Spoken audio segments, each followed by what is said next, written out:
ஆதியாகமம் 13வது அதிகாரம் முதல் 4 வசனங்களை நாம் முடிச்சிருக்கிறோம். இப்போ மீதி வசனங்களை இன்றைக்கி பார்க்க போகிறோம். ஆதியாகமம் 12வது அதிகாரம் 1 ஆரம்பித்து 13:4 வரைக்கும் போன வாரம் பார்த்தோம். அதில் ஆபிரகாமுடைய சந்ததியை பற்றி கர்த்தர் வாக்கு பண்ணதை குறித்து பேசினோம். சந்ததி என்று சொல்லி ஒருமையில் சொல்லப்பட்டது. அந்த சந்ததி யார் என்று சொல்லி பார்த்தோம்?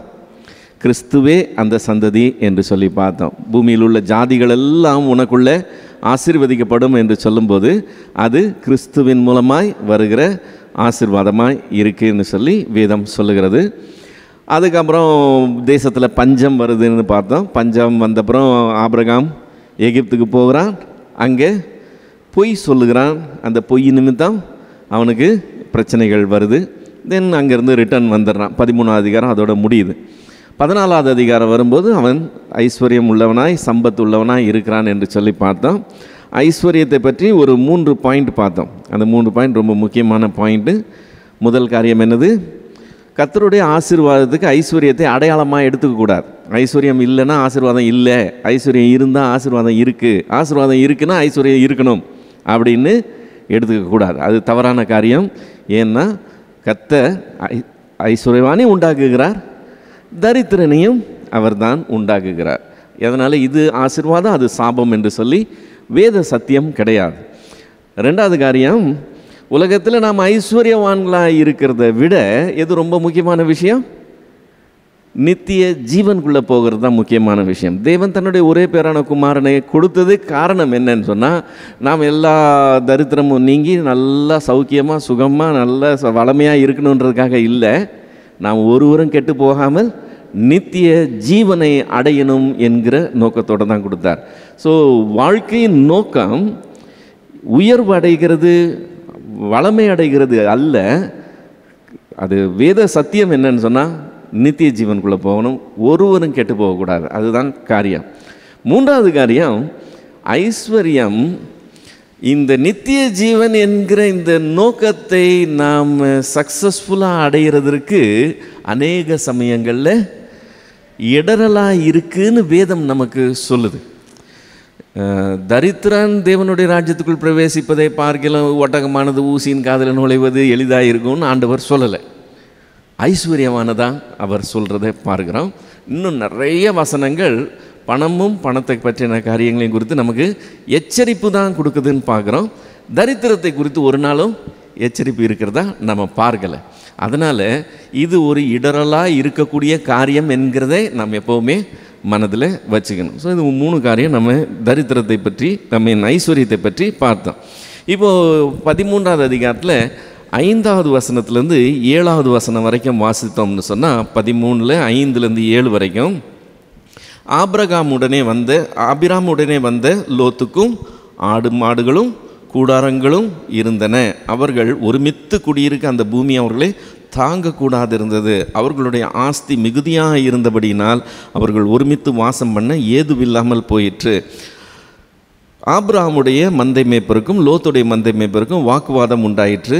அக்காலத்திலே கானானியரும் பெரிசியரும் அத்தேசத்தில் குடியிருந்தார்கள். இப்போ ஆபிரகாம் ஐஸ்வர்யவானாக இருந்தான்னு தான் இது வரைக்கும் சொல்லிக்கிட்டே இருக்குது. அவன் ஆறாண்டுலேருந்து புறப்படும்போது தான் சவதரித்தை எல்லாத்தையும் எடுத்துகிட்டு புறப்பட்டு வந்தான்னு சொல்லியிருக்கு. எகிப்துக்கு போகும்போது எல்லாம் இருந்ததுன்னு சொல்லியிருக்கு. அங்கேருந்து புறப்பட்டு வரும்போது இன்னும் அதிகமாக இருந்ததுன்னு சொல்லியிருக்கு. ஸோ ஆபிரகாமுடைய பொசஷன்ஸ் எவ்வளவு சொத்துக்காரனாக இருந்தான் தான் இது வரைக்கும் இருந்தது. இப்போ தான் முதல் முறையாக ஒரு வார்த்தை வருது, ஆபிரகாம் கூட இருந்த லோத்துக்கும் ஆடு மாடுகளும் இருந்தது, கூடாரங்களும் இருந்ததுன்னு சொல்லி.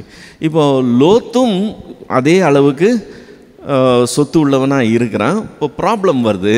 என்ன ப்ராப்ளம் வருது? இவர்களுடைய சொத்து மதிப்பு எப்போவுமே எதில் தான் கணக்கு பண்ணப்படும்?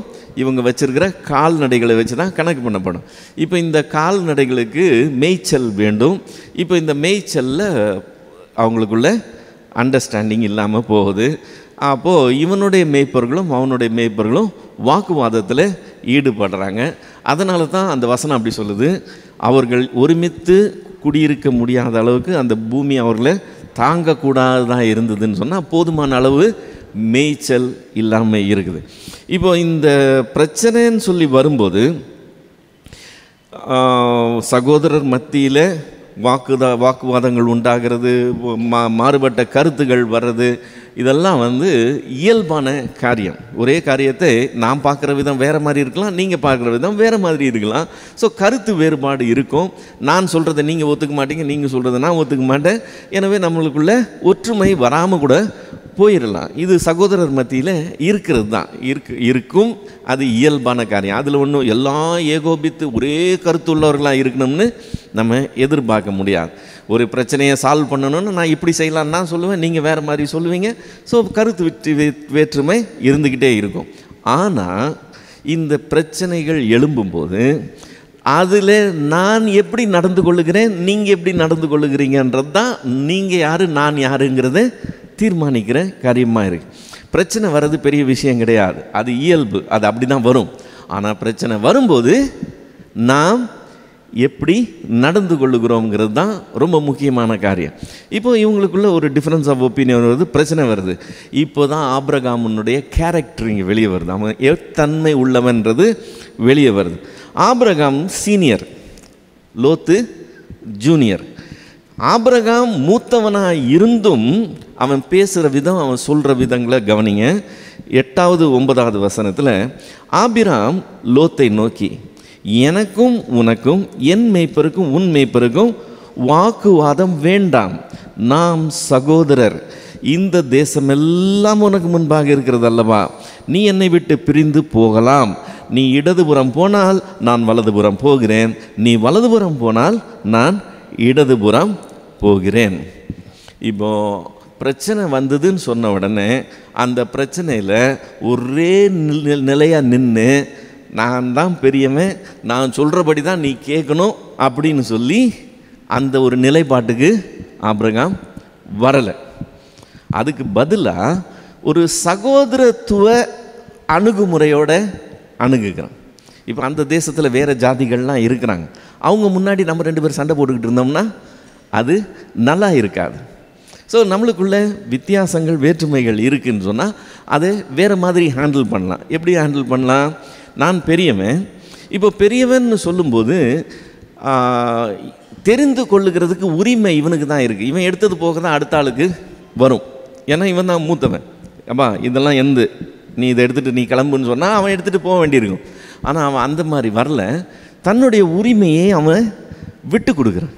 அந்த பெரியவன்ற அந்த உரிமையை விட்டு கொடுத்து இளையவன்கிட்ட நீ செலக்ட் பண்ண, தேசமெல்லாம் உனக்கு முன்னாடி இருக்குது, நீ எதை சூஸ் பண்ணுறியோ நீ சூஸ் பண்ணலாம். நீ போகிறதுனா பிரிந்து போகிறதுனா போகலாம். அந்த ஒரு வார்த்தையை சொல்கிறேன், நீ பிரிந்து போகிறதுனா போகலாம், நீ எங்கே சூஸ் பண்ணி போறியோ நீ போ, நான் உனக்கு பிரச்சனை கொடுக்க போகிறதில்ல. நீ இந்த பக்கம் போனேன்னா நான் அந்த பக்கம் போகிறேன், நீ அந்த பக்கம் போனால் நான் இந்த பக்கம் போகிறேன்னு சொல்லி அவன் சொல்லுகிறதை பார்க்குறோம். இப்போ இந்த உரிமையை அவன் விட்டு கொடுத்தான் பார்த்தீங்களா, அதுக்கு பேர் தான் சாந்த குணம். நம்ம பக்கம் நியாயம் இருக்கலாம், நம்ம தான் ஆக்சுவலாக அந்த நியாயத்தை உறக்க பேசக்கூடிய நிலையில் இருக்கலாம். ஆனாலும் நமக்கு அந்த உரிமை இருந்தாலும் நம்ம அதை விட்டு கொடுத்தோம்னா அந்த இடத்துல அது செய்யப்படுற காரியத்துக்கு பேர் என்னது? சாந்த குணம். இப்போ இந்த ஆபிரகாம்கிட்ட இந்த குணத்தின் வெளிப்பாட்டை நம்ம பார்க்குறோம். கிளியராக இந்த இடத்துல அவன் தன்னுடைய ஆதிக்கத்தை நிலைநாட்டியிருக்க முடியும். அவன் ஒரு குரல் கொடுத்துருந்தான்னா அவன் அதை மீறி லோத்தால் செய்திருக்க முடியாது. ஆனால் இவன் அந்த இடத்துல விட்டு கொடுத்து அவனுக்கு முன்னுரிமை கொடுக்கறத நம்ம பார்க்குறோம். இதை அப்படியே லோத்தோட கம்பேர் பண்ணி பாருங்கள். லோத்து செய்தது பெரிய மிஸ்டேக். என்ன மிஸ்டேக்கு? இப்போது மேய்ப்பர்களுக்குள்ள வாக்குவாதம் உண்டாயிடுச்சு. இப்போ இந்த வாக்குவாதம் ஆபிரகாமுக்கும் தெரிய வந்திருக்கும், இவனுக்கும் தெரிய வந்திருக்கும். இப்போ ஆபிரகாமுடைய ஆட்கள்லாம் போய் ஆபிரகாம்கிட்ட சொல்லியிருப்பாங்க, லோத்துடைய ஆட்கள் இப்படி பண்ணுறாங்க அப்படி பண்ணுறாங்க, எங்களுக்கு இந்த பிரச்சனை அந்த பிரச்சனைன்னு சொல்லி இங்கே கம்ப்ளைண்ட் வந்திருக்கும். அதே மாதிரி லோத்துக்கிட்ட ஆபிரகாமுடைய மேய்ப்பர்கள் பற்றி கம்ப்ளைண்ட் போயிருக்கும். இப்போ லோத்து இளையவனாக இருக்கிறான். அவன் ஆபிரகாமை உண்மையிலேயே மதிக்கிறவனாக இருந்தான், அப்பா ஸ்தானத்தில் வச்சு மதிக்கிறவனாக இருந்தான். சித்தப்பா தானே அவன், அப்பா ஸ்தானத்தில் வச்சு அந்த மரியாதை உள்ளவனாக இருந்தால் என்ன சொல்லியிருக்கணும்? தன்னுடைய மேய்ப்பர்களை அவன் கண்ட்ரோல் பண்ணி இதெல்லாம் பேசக்கூடாது, இப்படி தான், இதுதான், பரவாயில்ல விட்டுருங்கன்னு சொல்லி அவன் அதை சால்வ் பண்ணி விட்டுருக்கணும். அதை ஆபிரகாம் கிட்ட கொண்டு வந்திருக்கவே கூடாது. ஸோ லோத்து இளையவனாக இருந்து செய்ய வேண்டியதை செய்யலை, அந்த பிரச்சனையை வளர்த்து விடுறான். சரி போகட்டும், எப்படி ஆகுதுன்னு பார்ப்போம்னு சொல்லி. ரெண்டாவது காரியம் என்ன செய்கிறான், ஆபிரகாம் நீ பிரிந்து போகலாம்னு சொல்கிறான் பாருங்க, அது பெரிய வார்த்தை. இப்போ நம்ம வீட்டை விட்டு யாராவது நீ போகிறன்னா போகலாம்பான்னு சொல்கிறோம்னா அது பெரிய வார்த்தை. அந்த வார்த்தையை சொன்ன உடனே அவன் துடிச்சு போயிருக்கணும். என்ன எப்படிப்பா அப்படி சொல்லிட்டீங்க, என்ன நடந்ததுன்னு இப்படி சொன்னீங்க, நம்ம பிரிந்து இருக்கக்கூடாது, நம்ம ஒன்றா தான் இருக்கணும்னு சொல்லி, இப்போ என்ன மிஸ்டேக்கு, அதை நான் எப்படி சால்வ் பண்ணலாம், பிரியறதை பற்றி பேசாதீங்கன்னு சொல்லி இருந்திருக்கலாம். ஆனால் கம்முன்னு இருந்தால் என்ன அர்த்தம், அந்த வார்த்தை வரணும்னு எதிர்பார்த்தான்னு அர்த்தம். விட்டா போதும், நம்ம இங்கே இருக்கிறனால நமக்கு நஷ்டம், நம்ம வெளியே போனால் இன்னும் நல்லா இருக்கலாம், ஏன் இவரு கீழே இருக்கணும், ஏதோ அந்த மாதிரி ஒரு தவறான ஐடியா இருக்குது. ஸோ இளையவனாகவும் செயல்படல, அவன் ஒரு என்ன சொல்கிறது, ஒரு சமாதானமாக இருக்கணும், ஒன்றாக இருக்கணுங்கிற மோட்டிவ்லேயும் அவன் செய்யலை. அப்புறம் பிரிஞ்சு போகிறதா இருக்குது, டிசைட் பண்ணியாச்சு, போகிறதுன்னு முடிவாயிடுச்சு. ஆபிரகாம் தன்னுடைய உரிமையை விட்டு கொடுக்குறான். அவன் விட்டு கொடுக்குறான்றதுக்காக நீ எடுத்துக்கணுன்ற அவசியம் கிடையாது. இல்லை நீங்கள் சொல்லுங்கள், நீங்கள் சொல்கிறபடி நான் செய்கிறேன், அப்படி தானே சொல்லியிருக்கணும். இவன் அப்படி சொல்லலை. நீ சூஸ் பண்ணுன்னு சொன்னோன்னே டக்குன்னு சூஸ் பண்ணிக்கிட்டு தன்னுடைய காரியத்தை பார்த்து அவன் நகர்றதை பார்க்கிறோம். ஸோ ஆபிரகாமுக்கு இருந்த அந்த அருமையான குணங்கள் லோத்துக்கிட்ட குறைவாக இருக்குது, அவன்கிட்ட அந்த குணங்கள் வெளிப்படலை. ஸோ இந்த பிரச்சனையில் இவன் நடந்து கொண்ட விதமும் அவன் நடந்து கொண்ட விதமும் பார்க்கும்போது ஆபிரகாம் ஆவியில் எவ்வளோ தூரத்துக்கு தேறினவனாக இருக்கிறான், இவன் எந்த அளவுக்கு குறைவுள்ளவனாக இருக்கிறான்றது இது வெளிப்படுது. ஸோ பிரச்சனை வரும்போது பிரச்சனை ஒரு பிரச்சனை கிடையாது, பிரச்சனை வரதான் செய்யும். இன்றைக்கி இந்த காரியத்தில் வந்தால் நாளைக்கு இன்னொரு காரியத்தில் வரதான் செய்யும். ஆனால் வரும்போது நான் என்ன செய்கிறேன், அடுத்தவங்க என்ன செய்கிறாங்கன்றது உண்மையிலேயே நான் யார், உண்மையிலேயே அவங்க யாருங்கிறத வெளிக்கொண்டாருக்கிற காரியமாக இருக்குது. இங்கே ஆபிரகாம் யாருன்னு நமக்கு தெரியுது, லோத்து யாருன்னு நமக்கு தெரியுது. அப்புறம் 10-11 வசனங்களுக்கு வந்தோம்னு சொன்னால் லோத்து செலெக்ஷன் பண்ணுறார். என்ன செலெக்ஷன் பண்ணுறாரு, அப்பொழுது லோத்து தன் கண்களை ஏறெடுத்து பார்த்து யோர்தான் நதிக்கு அருகான சமபூமி முழுவதும் நீர்வளம் பொரிந்தினதாய் இருக்க கண்டான். கர்த்தர் சோதோம் குமரோவை அழிக்கும் முன்னே சோவாருக்கு போகும் வழி மட்டும் அது கர்த்தருடைய தோட்டத்தை போலவும் எகிப்து தேசத்தை போலவும் இருந்தது. அப்பொழுது லோத்து யோர்தானுக்கு அருகான சமபூமி முழுவதையும் தெரிந்து கொண்டு கிழக்கே பிரயாணப்பட்டு போனான். இப்படி அவர்கள் ஒருவர் விட்டு பிரிந்தார்கள் அப்படின்னு சொல்லு. இப்போ லோத்து இடம் சூஸ் பண்ணுறார். என்ன இடத்தை சூஸ் பண்ணுறான், அந்த பிரதேசத்திலேயே கானான், அந்த பிரதேசத்திலேயே ஒரே ஒரு நதி தான் யோர்தான் நதி. அது ரொம்ப பெரிய அளவில் கிடையாது, ஆனால் அந்த இடத்துக்கு அது ஒன்று தான் நதி. அப்போது நதியின் இரு கரைகளிலும் நல்ல செழுமை இருக்கும், அது இயல்பான காரியம், நம்ம எங்கே போனாலும் பார்க்கலாம்.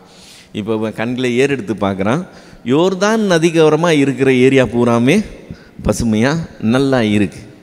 ஸோ பார்வைக்கு பச்சையாக இருக்குது பார்த்தீங்களா, அதை இவன் தனக்கு பெஸ்ட்டுன்னு சொல்லி அவன் செலெக்ஷன் பண்ணுறதை பார்க்குறான்.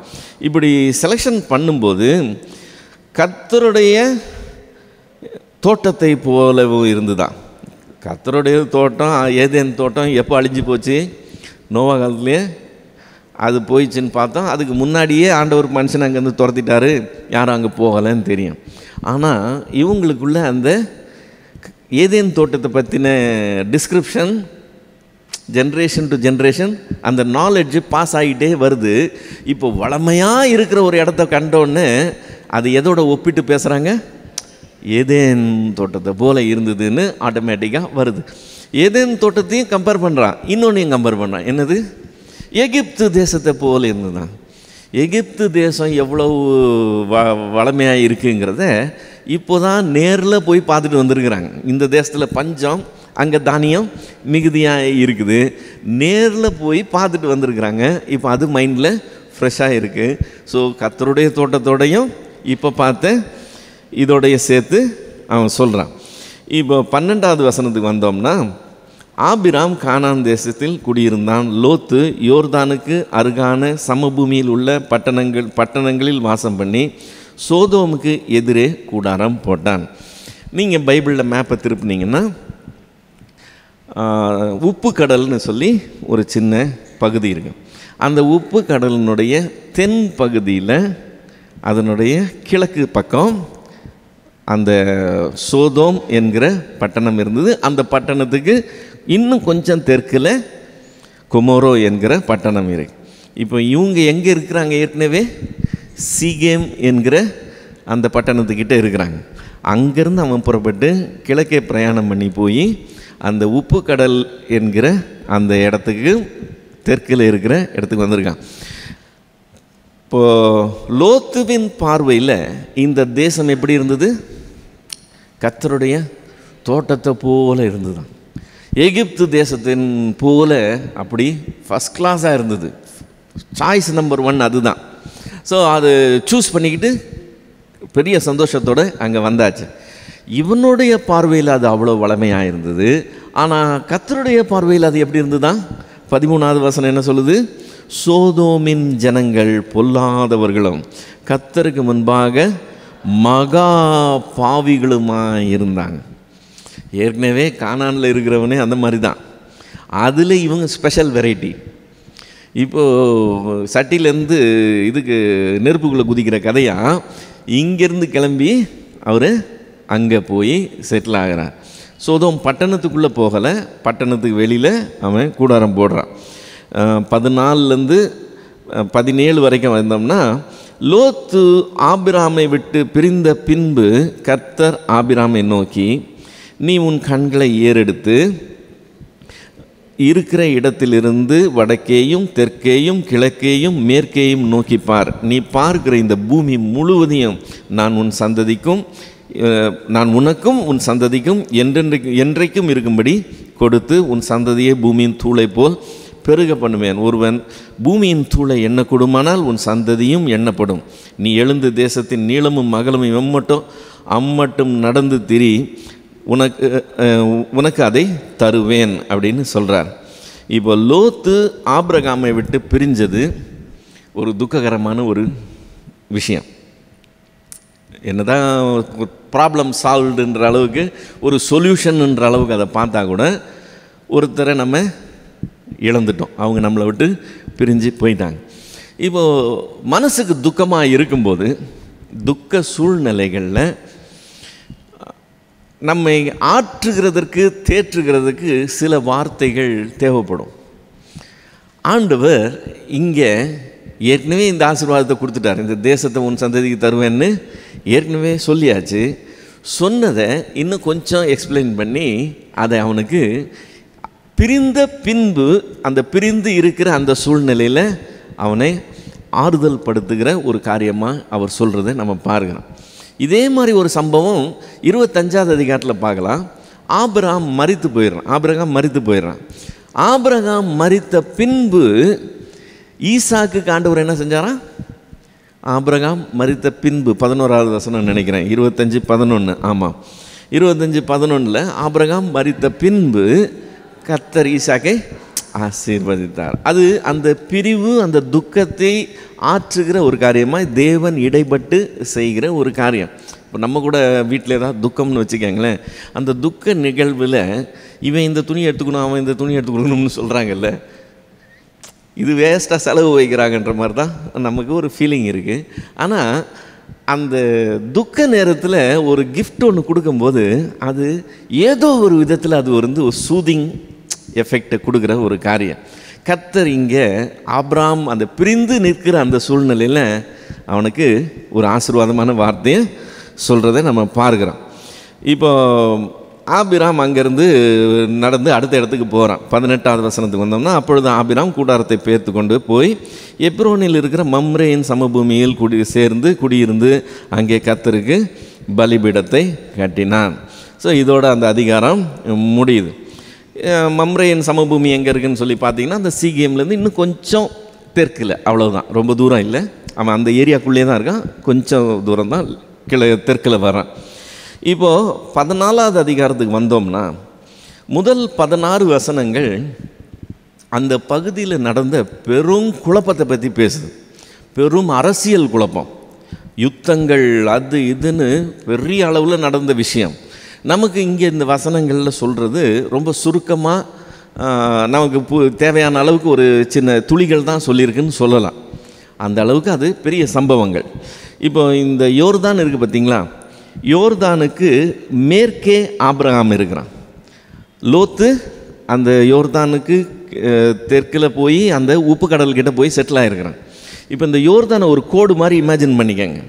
அந்த கோட்டுக்கு கிழக்கில் இருக்குது பார்த்தீங்களா, அந்த தேசம், அது ஃபுல்லாக இந்த பிரச்சனை நடந்த இடம்.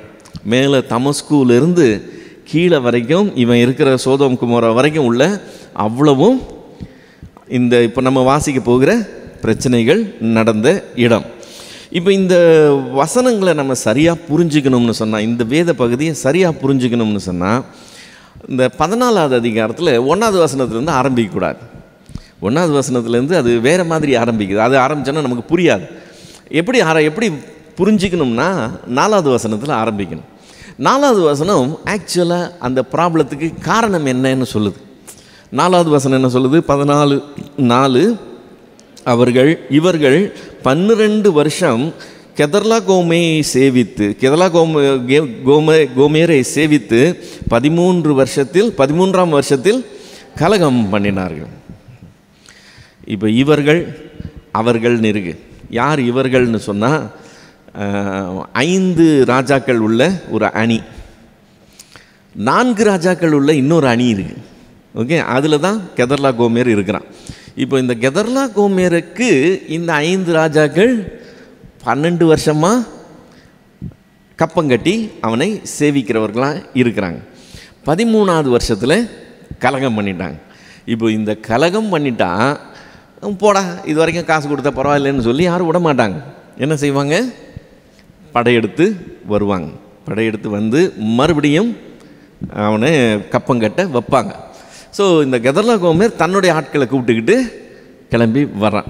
ஓகே, ஸோ இவங்க வந்து 4 பேர், இவனுடைய கோஷ்டி 4 பேர், அவங்க 5 பேர். ஓகே, அவர்கள் அதுதான். இப்போ இந்த சம்பவம் என்ன நடக்குது, 5லேருந்து 7 வரைக்கும் பார்த்தோம்னா 13ஆவது வருஷத்தில் அவங்க கலகம் பண்ணிட்டாங்க. 5வது வசனம் என்ன ஆரம்பிக்குது? 14ஆம் வருஷத்திலே கெதர்லாகோமேரும் அவனோட இருந்த ராஜாக்களும் வந்து அந்த ஏரியாங்கள்லாம் அஸ்தரோத், கர்னாயிமிலே இருந்த ரெப்பாமியரையும், காமிலே இருந்த சூபியரையும், இது பேருங்கள்லாம் இருக்குது. இதில் இந்த ஏமியர்னு ஒரு பேர் வருது. 6வது வசனத்தில் ஓரியர்னு ஒரு பேர் வருது. அதை மட்டும் நோட் பண்ணிக்கங்க. இது 2 முக்கியமானது. இந்த வனாந்திரத்துக்கு அருகான எல்பரான் மட்டும் முறியடித்து திரும்ப காதேஸ் என்னும் இது என்னும் எஸ்பாத்துக்கு வந்து, இந்த காதேஸ் வேறு, காதேஸ் பர்னியான்ற அந்த காதேஸ் வேறு. ஓகே, அமலேக்கியருடைய நாடு அனைத்தையும் அச்சதோன் தம்மாரில் குடியிருந்த எமோரியரையும் கூட சங்கரித்தான் இருக்குது. இப்போ இந்த கெதர்லாகோமேர் என்ன பண்ணுறான்? ஆக்சுவலாக அந்த பிரதேசத்தில் இருந்து அவ்வளோ பெரியும் டிஃபீட் பண்ணுறான். திரும்ப வந்து படையெடுத்து வந்து அவ்வளோ பெரியும் முறியடிக்கிறான். இதில் இந்த ஏமியர் ஓரியர் சொன்ன பார்த்தீங்களா, இந்த ரெண்டு ஜாதியார் வந்து ராட்சதர்கள்னு வேதம் சொல்லுது. ரொம்ப உயரமானவங்க, பெரிய சைஸ் ஆட்கள். இதை நம்ம உபாகமம் 2வது அதிகாரம் 10, 11 வசனங்களில், 20, 21 வசனங்களில் பார்க்கலாம். ஏமியரை பற்றியும் சொல்லியிருக்கு, ஓரியரை பற்றியும் சொல்லியிருக்கு. ஸோ இந்த இனமே வந்து ஒரு ராட்சத இனம். ஆக்சுவலாக இந்த யோர்தானுக்கு கிழக்கில் இருக்கிற அந்த ஜாதிகள் மோஸ்ட்லி அவங்க வந்து வளர்த்தியான பெரிய பெரிய ஆட்கள் தான். அதனால தான் அந்த 12 பேரை போய் பார்த்துட்டு வாங்கடான்னு சொன்னால், இவனுங்களை பார்த்துட்டு வந்து அவங்க பார்வையில் நாங்கள் எப்படி இருந்தோம்? வெட்டுக்கிளிங்களை மாதிரி இருந்தோம். அவனுங்கெல்லாம் அவ்வளோ பெருசாக இருக்கிறானுங்க, நெடிய ஆட்களை பார்த்தோம்னு பயந்து போய் ஓடி வந்துட்டாங்க. ஸோ இந்த ஜனங்க அப்படிப்பட்டவங்க. மோசே அவங்கள தோக்கடிக்கும் போதும் அவனுடைய கட்டில் 9 அடி கட்டில்னு சொல்லி பார்க்கலாம். அது இரும்பு கட்டில்னு சொல்லிலாம் போட்டிருக்கான். அவன் அப்படிப்பட்ட ஒரு ராட்சதனாக இருந்தான். ஸோ இந்த யுத்தம் வந்து யார் யாருக்கு நடந்ததுன்னு சொல்லி 1-3 வசனம் சொல்லுது. ஸோ 5-7 வரைக்கும் வாசித்துட்டு மறுபடியும் நம்ம 1-3க்கு போனோம்னா மறுபடியும் ஒரே பேருக்குறாக வரும். அந்த பேரெல்லாம் நம்ம இது பண்ணோம்னா செக்ரிகேட் பண்ணோம்னு சொன்னால் 4 அணி இருக்குது. முதல்ல இந்த 4 அணி யார்? சினேயர் ராஜா, எலாசார் ராஜா, ஏலாம் ராஜா, அப்புறம் ஜாதிகளின் ராஜான்னு சொல்லி ஒருத்தன் இருக்கிறான். இந்த ஏலாமுடைய ராஜா பேர் தான் கெதர்லா கோமேர். ஓகே, இந்த ஜாதிகளின் ராஜான்னு சொல்லும்போது இவனுக்குன்னு ஒரு பட்டணமாக சொல்லாமல் ஜாதிகளின் ராஜான்னு சொல்லியிருக்கு. அப்படின்னா ஒருவேளை இவன் வந்து இந்த ராஜாக்களுக்கெல்லாம் ஒரு சீஃப்டன் மாதிரி இருந்திருப்பானோ அப்படிங்கிற ஒரு எண்ணம் வருது. இப்போ இதில் கவனிக்க வேண்டிய விஷயம்னா, இவங்கெல்லாம் ராஜாக்கள்னோடனே இவங்க ராஜ்யம்லாம் பெரிய பெரிய ராஜ்யம்னு நினச்சிக்காதீங்க. ஒரு ஊருக்கு தலைவனாக இருந்தானா அவன் ஒரு ராஜா. இப்போ ஏலாமுக்கு ராஜானா ஏலாம்ன்றது ஒரு ஊர், அவ்வளோதான். அந்த ஏலாம் என்கிற ஊருக்கு ராஜாவாக இருக்கிறவர் தன்னை ஏலாமின் ராஜான்னு சொல்லிக்குவார். எரிகோகு ராஜாவாக இருந்தால் அவர் எரிகோகு ராஜான்னு சொல்லிக்குவார். அந்த மாதிரி. ஸோ நம்ம நார்மலாக ராஜானா ஒரு பெரிய பிரதேசத்தையும் அதில் நிறையா பட்டணங்கள் அவனுக்கு கீழே இருக்குதுன்னு சொல்லி நம்ம பார்க்குறோம். இந்த காலகட்டத்தில் அந்தந்த ஊர் ஒரு தனித்தனி குட்டி குட்டி ராஜ்யமாக செயல்படுது. ஸோ இந்த சினேயர், எலாசார், ஏலாம், அப்புறம் ஜாதிகளின் ராஜா, இந்த 4 பேர் ஒரு டீமாக கூடி வராங்க. குறிப்பாக இந்த சினேயருங்கிறது நமக்கு எங்கே வருது? அந்த மெசபத்தோமியான்னு சொல்லி பார்த்தோம் பாருங்க, அதுதான் சினேயர் தேசம். அப்போ அவ்வளோ கிழக்கில் இருந்து வராங்க. ஏலாம் என்கிறதும் கிழக்கில் உள்ள பட்டணம் தான். எலாசாருங்கிறது மறுபடியும் இந்த ஏரியாவுக்குள்ளே தான் வருது. ஸோ இந்த கிழக்கில் இருக்கிற அவ்வளவு ஏரியாவும் இப்போ வந்து ஒரு கலகத்துக்குள்ளே வருது. இந்த 5 பேர் கலகம் பண்ணாங்க பாருங்கள், இது வரைக்கும் சேவிச்சுட்டு கலகம் பண்ணாங்க பாருங்கள். அதெல்லாம் யாருன்னு சொன்னால், சோதோம் என்கிற பட்டணத்தின் ராஜா, கொமோரோன்ற பட்டணத்தின் ராஜா, அத்மா ராஜா, அப்புறம் செபோயீம் ராஜா, பேலா ராஜா. இந்த 4 பேர், இந்த 5 பேர் இது வரைக்கும் ஒழுங்காக இருந்தானுங்க. 13வது வருஷத்தில் கலங்கம் பண்ணிட்டாங்க. இந்த 5 பேரை அடக்கிறதுக்காக அந்த 4 பேர் வர்றாங்க. அந்த 4 பேர் பெரிய டீம்.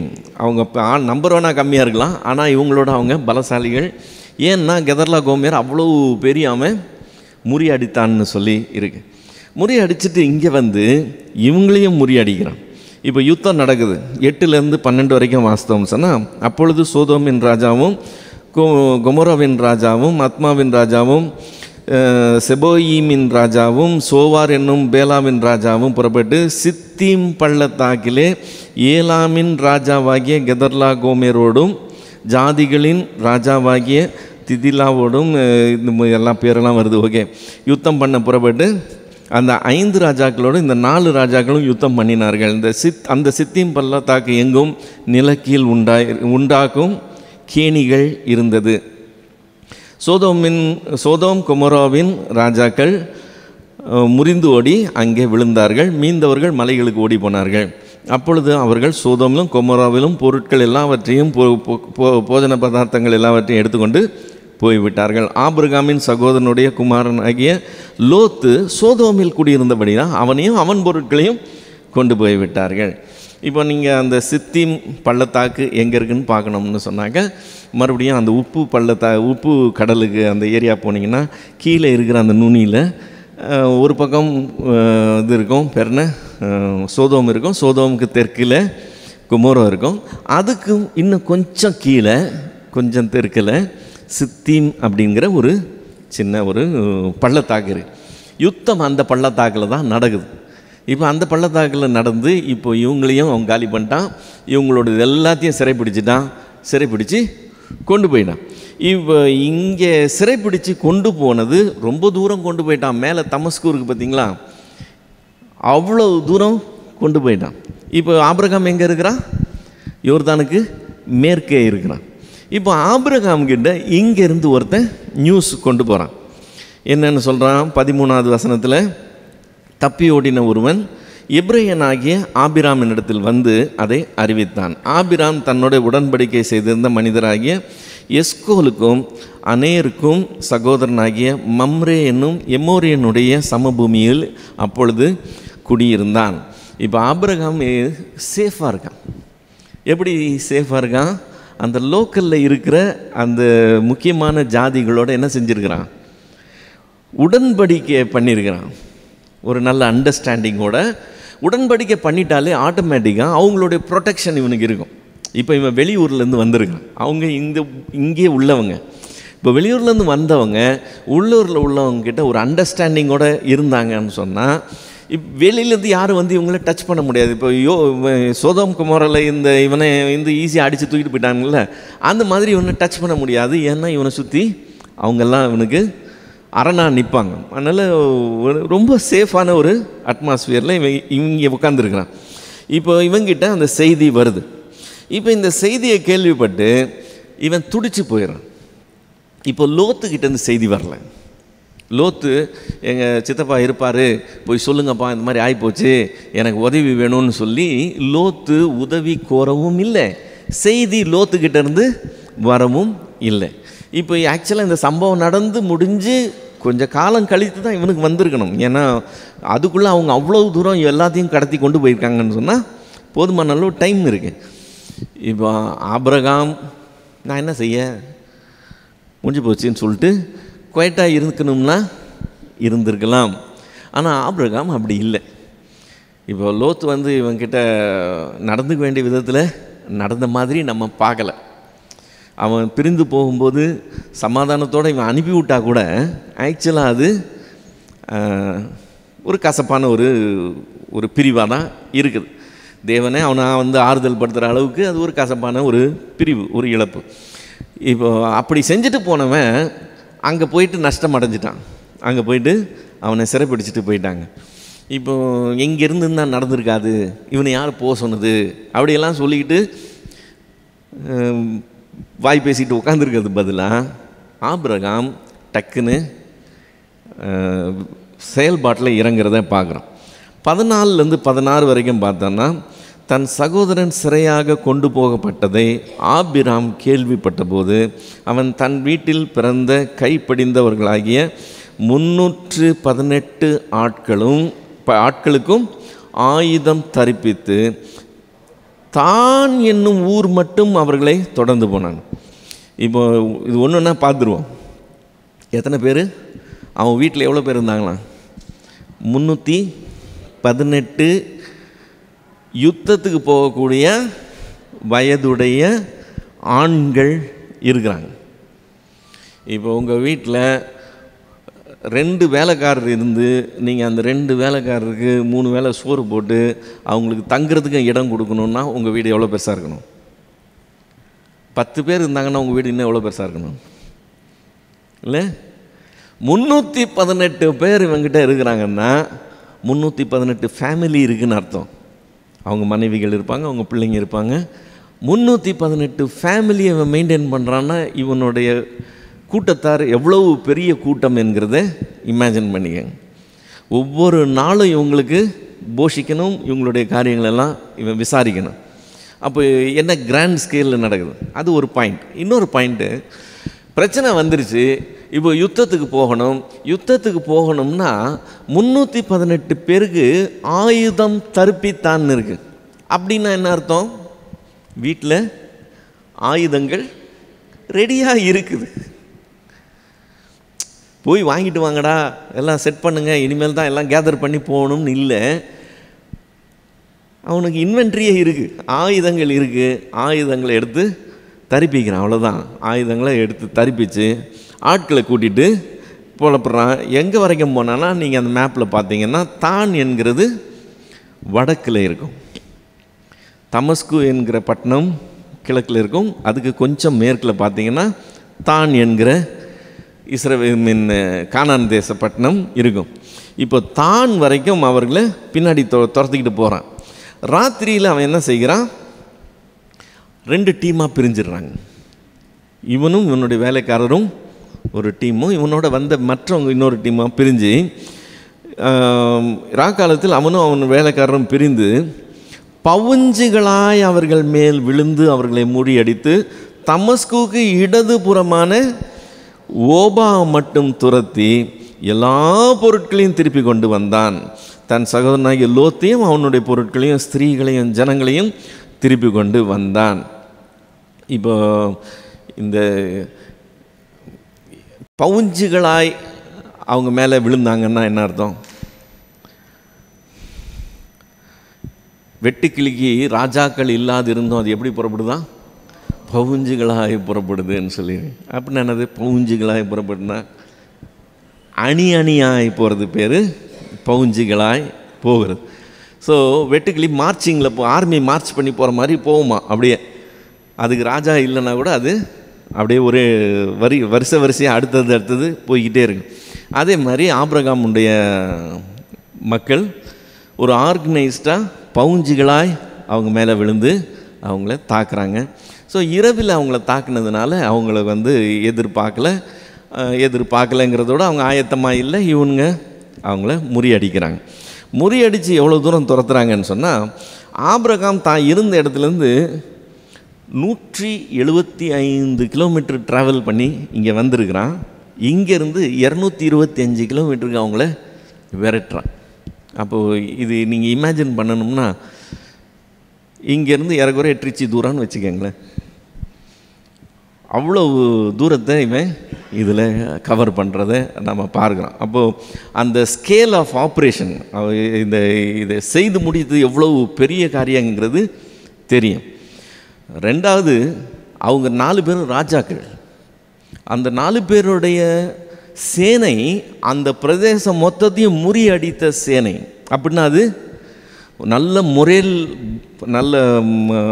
அதாவது முறையிலும் ஹையாக இருக்குது, நல்ல திறமையான ஒரு யுத்தத்தில் பழகின ஒரு கூட்டமாக இருப்பாங்க. இவங்க அது எப்படி கிடையாது. இவனுடைய வேலைக்காரெல்லாம் என்ன வேலை செஞ்சுருப்பாங்க?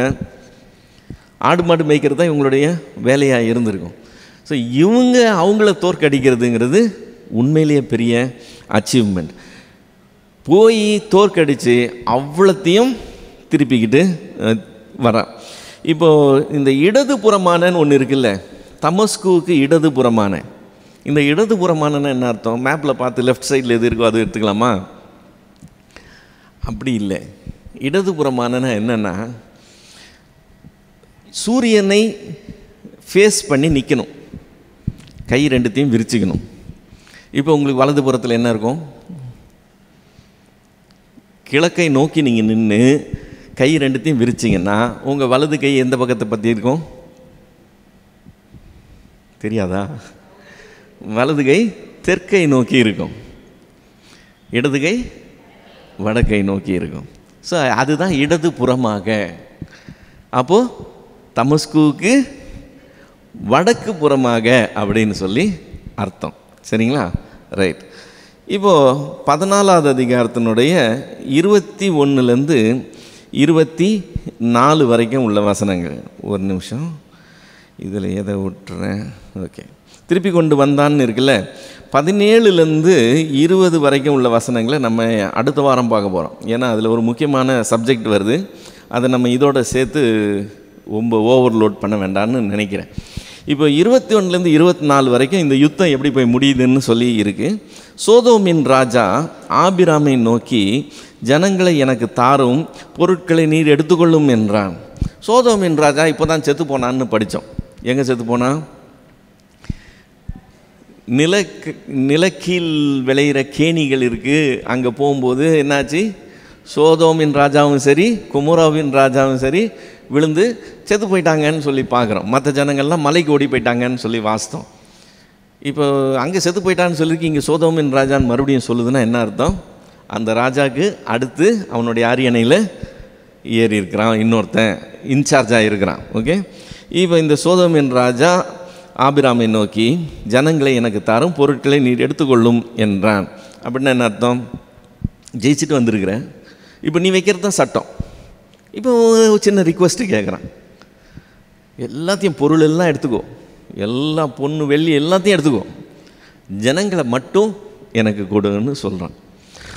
ஆபிரகாம் சொல்கிற பதில் ரொம்ப வித்தியாசமான பதில். அதற்கு ஆபிராம் சோதோமின் ராஜாவை பார்த்து, ஆபிராமை ஐஸ்வர்யவானாக்கினேன் என்று நீர் சொல்லாதபடிக்கு நான் ஒரு சரட்டையாகிலும் பாதரட்சியின் வாரையாகிலும் உமக்கு உண்டானவைகளில் யாதொன்றையாகிலும் எடுத்துக்கொள்ளேன் என்று வானத்தையும் பூமியும் உண்டாகினவராகிய உன்னதமான தேவனாகிய கர்த்தருக்கு நேராக என் கைகளை உயர்த்துகிறேன்.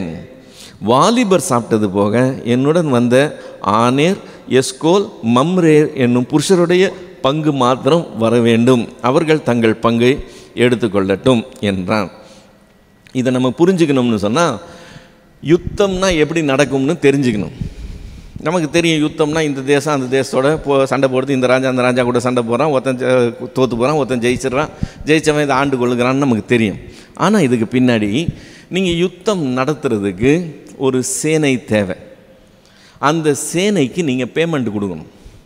அப்போது யுத்தம் நடத்துறதுக்கு என்ன தேவைப்படுது? காசு தேவைப்படும். நீங்கள் அதாவது ஒரு யுத்தத்தில் அவ்வளவு பணம் செலவாகும். அந்த பண செலவுக்கு நீங்கள் ஆயத்தமாக இருக்கணும். அவ்வளவு செலவு பண்ணி தான் யுத்தம் நடத்த முடியும், இல்லைன்னா நடத்த முடியாது.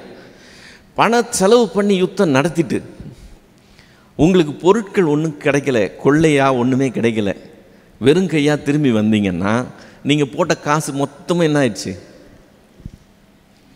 நஷ்டமாயிடும். எப்போவுமே யுத்தம் நடத்தி அதில் ஜெயிக்கும்போது கிடைக்கிற கொள்ளை பொருள் தான் அந்த செலவை ஈடுகட்டி அதுக்கு மீறி வர்றது இவங்களுடைய லாபமாய் இவங்க எடுத்துக்குவாங்க. எப்போவுமே இன்றைக்கி வரைக்கும் யுத்தங்கள் அப்படி தான் நடக்குது.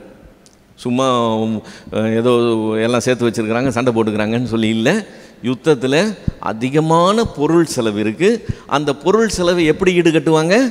யுத்தம் முடிந்த பின்னால் அவங்களுக்கு கிடைக்கிற கெயின்ஸ் இருக்குது பாருங்கள், அதை வச்சு தான் செலவு கரெக்ட் பண்ணுவாங்க. இப்போது அமெரிக்கா ஈராக் மேலே யுத்தம் நடத்துச்சுன்னு நமக்கு தெரியும், ஆப்கானிஸ்தான் மேலே யுத்தம் நடத்துச்சுன்னு தெரியும். அமெரிக்காவுக்கு என்ன பிரதிபலன் கிடைக்குது? எல்லாத்தையும் ஊரே அழிச்சு விடுறது. அழிச்சிட்டு அதுக்கு ரீகன்ஸ்ட்ரக்ஷனுக்கு ஒரு அமௌண்ட் ஒதுக்குவாங்க இல்லை, அந்த கான்ட்ராக்ட் மொத்தத்தையும் இவங்க தான் எடுத்துக்கிறது. இவங்க யாருக்கு கொடுக்குறாங்களோ அவங்களுக்கு தான். இப்போ அதில் வர்ற அவ்வளவு லாபமும் அந்த செலவை கட்டுப்படுத்துகிற காரியமாய் முடிஞ்சு போயிடும்.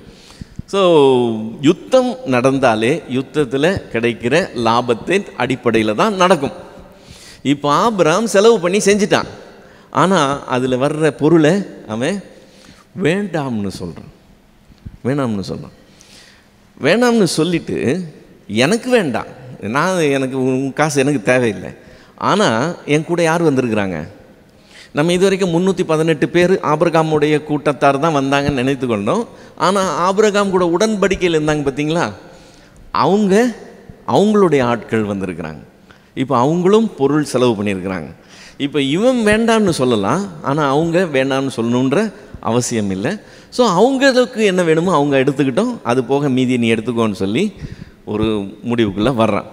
இப்போ இதில் ஆபிரகாமை நான் ஐஸ்வர்யவானாக்கினேன்னு நீ சொல்லக்கூடாது, அதனால் எனக்கு இது வேண்டாம் அப்படின்னு சொல்லி நான் கர்த்தருக்கு நேராக என்னுடைய கையை உயர்த்துகிறேன்னு சொல்கிறது அவன் எடுக்கிற ஒரு நிலைப்பாடு. இந்த நிலைப்பாடு மனுஷனை நம்பி நான் இல்லை, என்னை தேவன் நடத்துகிறார், நான் தேவனையே சார்ந்து இருப்பேன் அப்படிங்கிற ஒரு நிலைப்பாடு. இது கொஞ்சம் எல்லாரும் எடுக்கக்கூடிய ஒரு நிலைப்பாடு இல்லை. மனுஷ தயவை நாடுவாங்க, மனுஷ உதவியை நாடுவாங்க, சிபாரிசை நாடுவாங்க. இவர் கொஞ்சம் சொன்னால் நல்லாயிருக்கும், இப்படி பண்ணால் நல்லாயிருக்கும், நமக்கு இப்படி இருந்தால் நமக்கு இப்படி கொஞ்சம் மேலே வந்துடலாம் அப்படிலாம் செய்வாங்க. தேவனை மட்டும் நம்பி இருந்து கர்த்தரால் நான் உயர்த்தப்பட்டால் போதும்னு சொல்லி இருக்கிறவங்க ரொம்ப ரேர். நீங்கள் அப்படி பார்க்குறது ரொம்ப கஷ்டம். மனுஷனுடைய முகத்துக்காக, மனுஷங்கிட்ட அந்த ஒரு நல்லெண்ணத்துக்காக ஒரு என்ன சொல்கிறது, அந்த ஒரு நடவடிக்கை அதை பொறுத்தே இருக்கும். எல்லாமே அப்படி தான், ஒரு அண்டர்ஸ்டாண்டிங்கில் தான் போகும். ஆனால் தேவனை பற்றி இருந்து தேவனை சார்ந்து இருக்கிறவங்கள பார்க்குறது ரொம்ப ரேர். நம்ம மனுஷங்கிட்ட ஒரு உதவி கேட்டு அவங்க ஒரு உதவி செஞ்சிட்டாங்கன்னு சொல்லி அந்த உதவினால் நம்ம பலன் அடைந்தோம்னு சொன்னால் அவங்க சாகிற வரைக்கும் அதை சொல்லிக்கிட்டே இருப்பாங்க. தெரியுமா, ஒரு நாள் நான் செஞ்சேன், ஒரு நாள் என்கிட்ட வந்து கேட்டாப்புல, அதை சொல்லிக்கிட்டே இருப்பாங்க. அந்த மாதிரி சொல்லே வரக்கூடாது, என்னை ஆண்டவர் நடத்தணும்னு சொல்லி ஒரு ஸ்டான்ஸ் எடுக்கிறதுங்கிறது அதுக்கு வித்தியாசமான தெய்வ நம்பிக்கை வேணும், ஆண்டவர் மேலே சார்ந்து இருக்கிற ஒரு குணம் வேணும். இவனுக்கு அது இருக்குது, அதை தேவன் எப்படி ரிவார்ட் பண்ணாருன்னு சொல்லி நம்ம அடுத்த அதிகாரத்துக்கு போகும்போது பார்க்க போகிறோம். ஸோ இப்போ இந்த அதிகாரத்தை நம்ம இதோடு நிறுத்துவோம். இடையில ஒரு சின்ன பகுதியை விட்டுருக்குறோம். அதை நம்ம நெக்ஸ்ட் வீக்கு அதை பார்க்கலாம். ஸோ இப்போ இது வரைக்கும் ஏதாவது டவுட்ஸ் இருந்தால் நம்ம கிளியர் பண்ணிக்குவோம். எபிரேய மொழியோட பேக்ரவுண்ட், ஆபிரகாமுக்கு எப்படி எபிரேன்ற பேர் வந்தது? ஏபேர்லேருந்து வர்றது எபிரேயர்னு நம்ம ஏற்கனவே பார்த்துருக்கோம். அப்போ அது மொழியை வச்சு இல்லை, இனத்தை பொறுத்து. அந்த இனம் பேசுகிற மொழி எபிரேய மொழின்னு ஆயிடுது, அவ்வளோதான். நம்ம அதை பார்க்கும்போது பார்த்தோம் 11 எபிரேய மொழி இந்த நாட்டுக்கு இஸ்ரவேல் தேசத்தில் எபிரேயர்கள் தேசத்துக்கு அந்த தேசத்தோட ஒரு கான்டெக்ஸ்டான மொழி இல்லையோ? அதெல்லாம் இருக்கலாம். ஆனால் எபிரேயர்கள் அப்படிங்கிறது ஏபேரினுடைய சந்ததியை சேர்ந்தவங்க எபிரேயர்களாய் கருதப்பட்டாங்க, அவ்வளோதான். அவங்க பேசுகிற மொழி எபிரேய மொழி. இப்போது மொழிகள் பிரியுது, 11ஆவது அதிகாரத்தில் பார்க்குறோம்.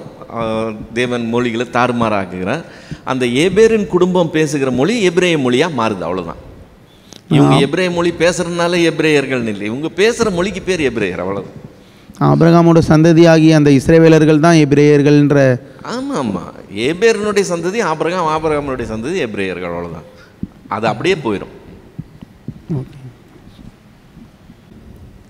அதே 14th 16 பார்க்கும்போது சகல பொருட்களையும் திருப்பி கொண்டு வந்தான், தன் சகோதரனாகிய லோத்தையும் அவனுடைய பொருளையும் ஸ்திரீகளையும் ஜனங்களையும் திருப்பி கொண்டு வந்தான். அது யாரு? அவனுக்கு வேலைக்காரர் எல்லாம் இருக்கிறாங்கல்ல, அவங்க வீட்டு ஆளுங்க. இப்போ ஆபிரகாம்கிட்ட 318 பேர் இருந்தாங்கன்னா அவங்க ஒய்ஃப்ஸ் இருப்பாங்க, அவங்க பிள்ளைங்க இருப்பாங்க. ஸோ இவனுக்கு ஒய்ஃபு ஒரு பிள்ளை இல்லை, 2 பேர் தான் இருக்கிறாங்கன்றக்காக இவங்க 2 பேர்னு சொல்ல மாட்டாங்க. அவனும் அவனுடைய ஆட்கள்னு சொல்லும்போது ஸ்திரீகள் எல்லாம் அவங்க சேர்ந்து வந்துடும். இப்போது அவன் சோதோமுக்கு நேராக தானே கூடாரம் போட்டான். அதுக்கப்புறம் அவன் 175 கிலோமீட்டர் தள்ளி ஆபிரகாம் கூட்டிகிட்டு வந்துட்டான் யுத்தம் பண்ணி அப்படின்னு சொல்லி இப்போ சொன்னீங்க இல்லையா? அதுக்கப்புறம் இவன் எப்படி அது உள்ளே போனான் திருப்பி? இங்கே அதாவது போய் தங்கும்போது வெளியில் தங்குறான். நீங்கள் 19ஆவது அதிகாரத்துக்கு வந்தீங்கன்னா அங்கே தேவ தூதர்கள் சோதோமுக்கு வராங்க. இவர் வெளியில் தங்குற மாதிரி இல்லை, சிட்டிக்குள்ளேயே இருக்கிறார், செட்டில் ஆகிட்டார், வீடுகள்லாம் வாங்கி உள்ளே செட்டில் ஆகிருக்கிறார். ஸோ வெளியில் முதல்ல போய் தங்கும்போது தான் வெளியில் தங்கியிருக்கிறான். அதுக்கப்புறமா ஐக்கியமாயாச்சு, திருப்பி சோதோமுக்கே போயிட்டான். அது அடுத்த பாயிண்ட், அதையும் சொல்ல மறந்துட்டேன். இப்போ யுத்தம் முடிஞ்சிடுச்சு, இவன் போய் கூட்டிகிட்டு வந்துட்டான். இவனை விட்டு பிரிஞ்சு போனதுனால தான் பிரச்சனையில் மாட்டினான். இப்போது பிரச்சனையிலேருந்து சால்வ் பண்ணி கொண்டு வந்தாச்சு. நல்ல மனுஷனாக தான் என்ன செஞ்சுருக்கணும்? சித்தப்பாவோடய சேர்ந்து வந்துட்டுருக்கணும்.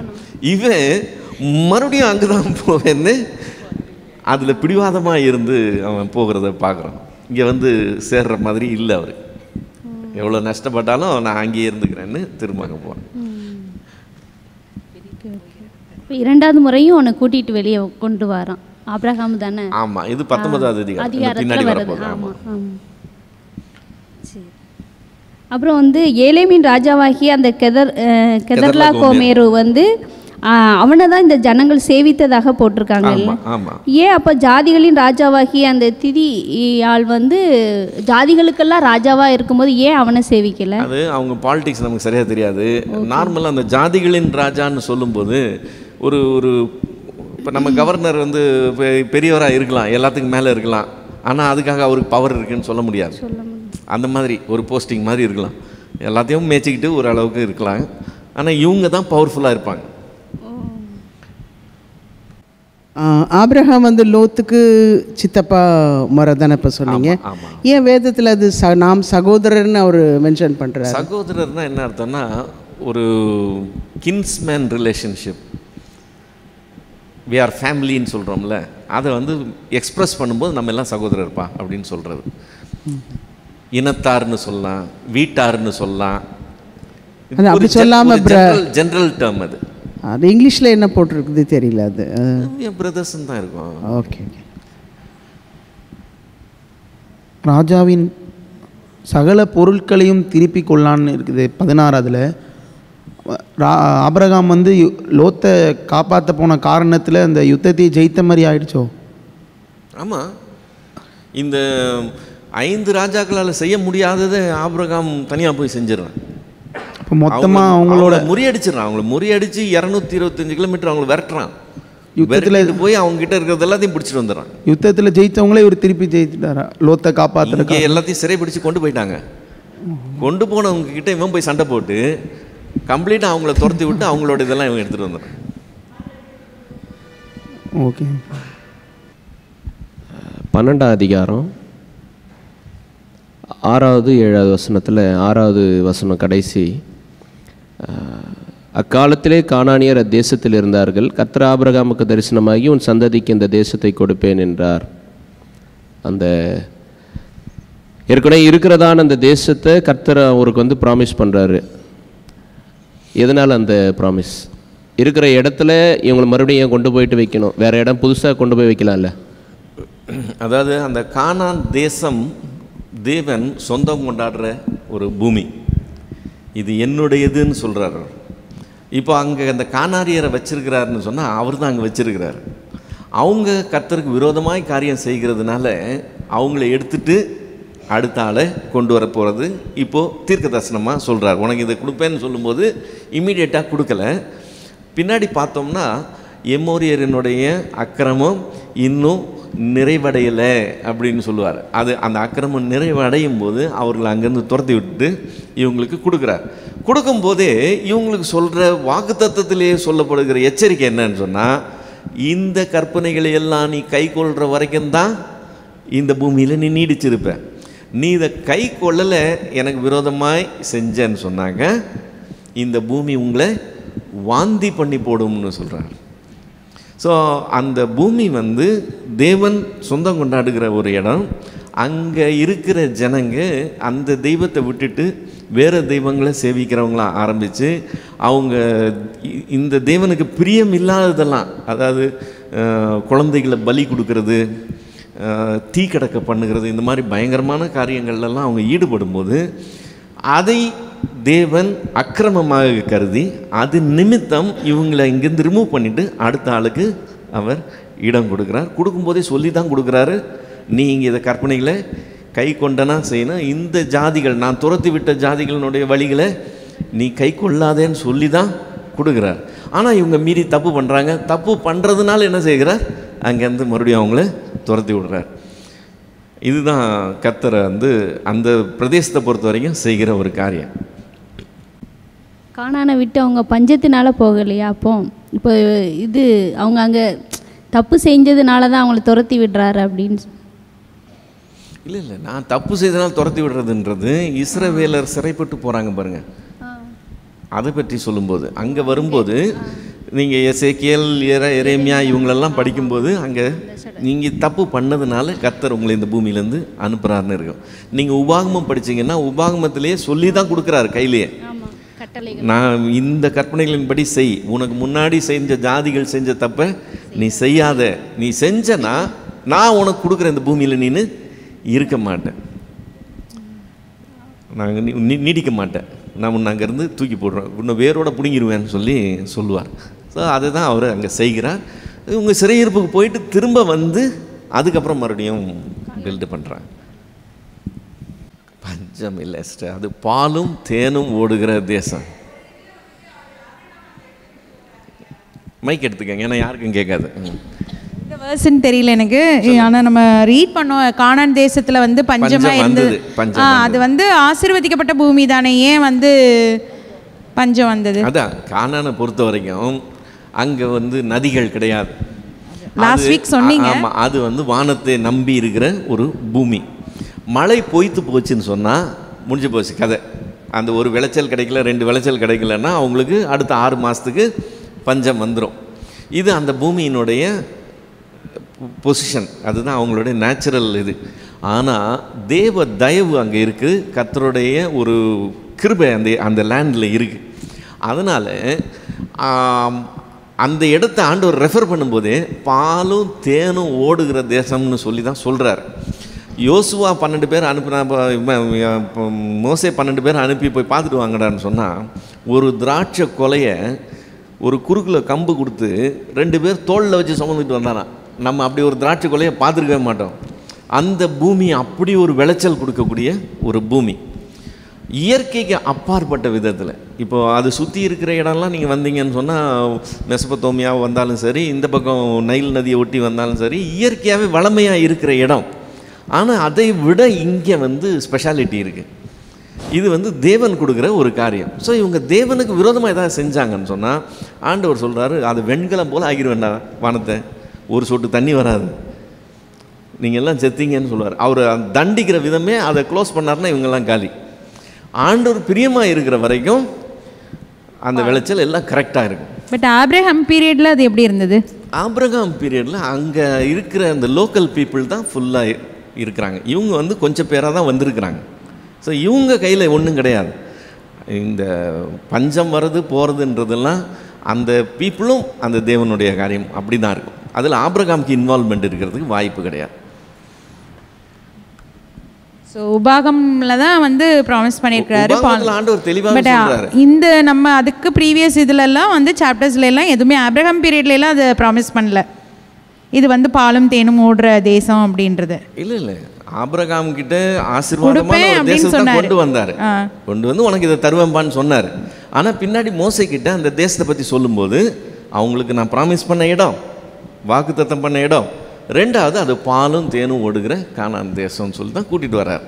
இப்போ கூட பார்த்தீங்கன்னா அங்கே எந்த விதமான இது கிடையாது, என்ன சொல்கிறது, நேச்சுரல் வாட்டர் ரிசோர்ஸஸ் கிடையாது. ஆனால் அவங்கள சுற்றி இருக்கிற அவ்வளவு கண்ட்ரிஸும், ஒரு 20-21 கண்ட்ரி இருக்குது அவங்கள சுற்றி, அவ்வளோ பேருடைய டோட்டல் இதை நீங்கள் எடுத்திங்கனாலும் அதை விட இந்த சின்ன பூமியில் உள்ள ப்ரொடக்ஷன் வித்தியாசம்னா பல மடங்கு அதிகமாக இருக்கும். அங்கே விளையிற ஆரஞ்சாக இருந்தாலும் சரி, அங்கே விளையிற மற்ற காரியங்களாக இருந்தாலும் சரி, வேர்ல்டு ஃபுல்லாக அவங்களுக்கு மார்க்கெட் இருக்குது. ரொம்ப வித்தியாசமாக இருக்கும். ஆண்டவர் அப்படி நடத்துகிறார். அங்கே எண்ணெய் கிணறே கிடையாது, ஆனால் அவங்களுடைய பொருளாதாரம் டாப்பில் நிற்கிது. அந்த பொருளாதாரம் எப்படி அப்படி வருதுன்றது இவங்களாலே கிரகிக்க முடியல. பட் ஆபிரகாம் பீரியடில் அவர் என்ஜாய் பண்ணல, அவரோட சந்ததி தான் அதை என்ஜாய் பண்ணியிருக்காங்க. ஆமாம் ஆமாம், அதுதானே எபிரேயரில் பார்க்குறோம். வாக்குத்தத்தம் பண்ணப்பட்டதை சுதந்திரிக்காமல் இருந்து கூட தேவன் தாமே கட்டி எழுப்புன அந்த நகரத்துக்காக அவன் காத்திருந்தான்னு சொல்லியிருக்கு. அதனால தான் அவன் விசுவாசத்தினால ஆபிரகாம் செய்த காரியம் எவ்வளோ பெரிய காரியம்னு எபிரேயர் 11ஆவது அதிகாரத்தில் இருக்கு. It is a promise for the future. அந்த ஃப்யூச்சருக்குள்ள ப்ராமிஸில் அவன் ஸ்டெடியாக நிற்கிறான். திரும்பி போகிறதுக்கு வாய்ப்பு இருக்குன்னு நினச்சிருந்தா போயிருக்கலாம், போகலை. அங்கேயே அவன் ஃபுட்ஹோல்ட் ஸ்டெடியாக நின்று இது பண்ணுறான். இப்போது ஆபிரகாம் 75 வயசில் ஆண்டவர் அழைக்கிறார், 175 வயசில் செத்து போகிறான். ஸோ அந்த அடுத்த 100 வருஷம் அவனுடைய வாழ்க்கையில் கூடாரத்தில் தங்கியிருக்கான்.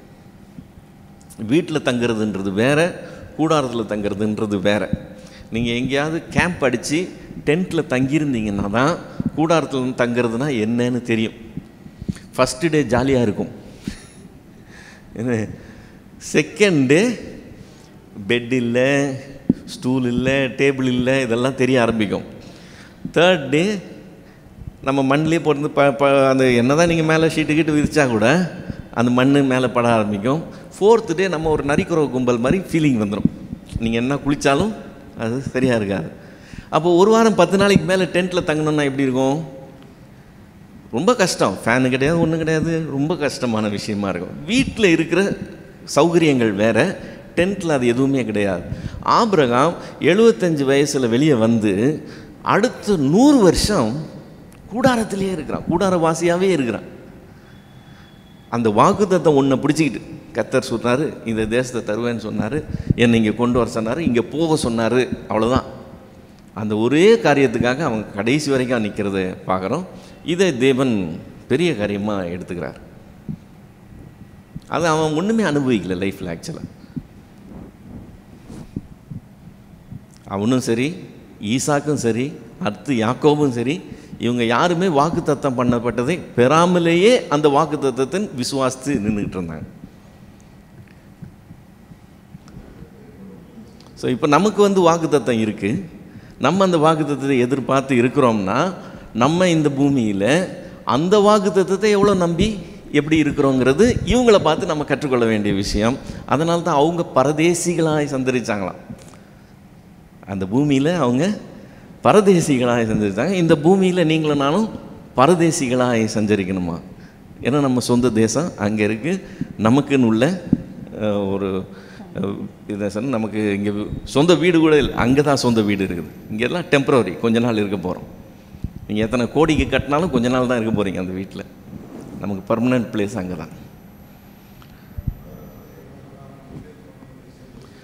அதெல்லாம் இருந்தது ஐயா. ஆனால் வீட்டில் இருக்கிற சௌகரியம் கிடையாது. நிலையான வீட்டில் இருக்கிற சௌகரியம் கிடையாது. அதெல்லாம் சார் தான். நல்ல ஐஸ்வர்யம் இருந்தது, ஆனால் சௌகரியங்கள் இருக்காது. என்னதான் இருந்தாலும் கூடாரத்தில் இருக்கிறது தான். அதுக்கு ஆண்டவர் அதை பெருசாக பேசுகிறார். அவன் நிலையான பட்டணத்தை அவன் அதை அனுபவிக்கலைன்னா கூட கர்த்தருக்காக அவன் காத்திருந்தான். பொண்ணு எடுக்க போகும்போது கூட 10 ஒட்டகம் அனுப்புகிறான், நிறைய நகையை கொடுத்து அனுப்புகிறான், உச்சிதமான பொருள்லாம் கொடுத்து அனுப்புகிறான். அப்போ எல்லா வசதியும் இருக்குது. ஐயோ, நிறைய இருந்தது. வீடுன்றது நிலையான வீட்டில் இல்லை, நிறையா இருந்தது ஐயா. இப்போ டென்ட்டில் தான் இருந்தான். இல்லையா, பொண்ணு கேட்க அனுப்புறது இவங்க வீட்டு வேலைக்காரனை அனுப்பிச்சிங்கன்னா பொண்ணு வீட்டுக்காரன் என்ன சொல்லுவான்? அவரே வரல. நீ உங்கள் வீட்டு வேலைக்காரனை அனுப்பிச்சு பொண்ணு கேட்டிங்கன்னா பொண்ணு வீட்டுக்காரன் என்ன சொல்லுவான்? என்னை பார்த்தா எப்படி இருக்குன்னு சண்டைக்கு வந்துட மாட்டான். இப்போ இதே இது அதானி வீட்டிலேருந்து பொண்ணு கேட்டு வந்தாங்கன்னு சொன்னால், வேலைக்காரன் வந்தான்னு சொன்னால் சண்டை போட மாட்டாங்க. அதானி வீட்டிலேருந்து பொண்ணு கேட்டு வந்திருக்காங்கன்னு அதை பெருமையாக எடுத்துக்குவாங்க. ஆபிரகாமுடைய வேலைக்காரன் போனான்னு அவங்க கோவப்படல, அதை பெருமையாக எடுத்துக்கிட்டாங்க. அப்போ ஆபிரகாம் எவ்வளவு பெரியவனாக இருக்கிறான்றதை பாரு. பிஏ அனுப்புகிறார். ஆமாம், பிஏவோ அசிஸ்டண்ட் யாரையோ அனுப்புகிறான்.